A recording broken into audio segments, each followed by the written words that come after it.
idea is to keep track of the little bit. Because sometimes I'm going to sneak it over here in my pocket, and sometimes I'm going to put it that's on my phone.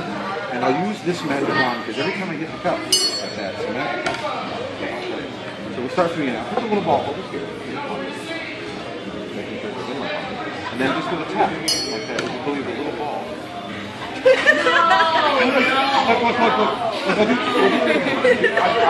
You know, it's kind of like I'll put it over here.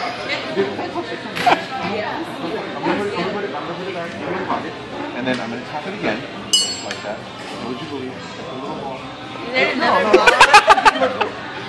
It's better. Poor girl, she's already freaking out. I'm going to show you. I'm actually going to make it go right through the top. If I just kind of do that, it will go. What the heck? Right through. But yeah, sometimes from my hand, if I just take it like that and I tap, it goes. And then when I tap here, it winds up under here. I know.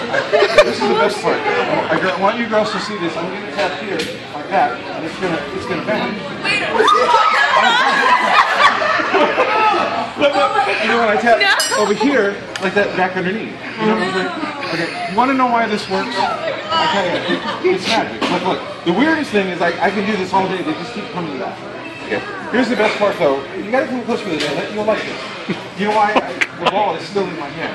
You know why it didn't go back to the cup? You know, that can only mean one thing. There must be something underneath. Yeah, I know. This shouldn't. Watch out, there might be a twist. Yeah, it's weird. It's the strangest thing. Every time I tap like this, the weirdest thing happens. Oh my god!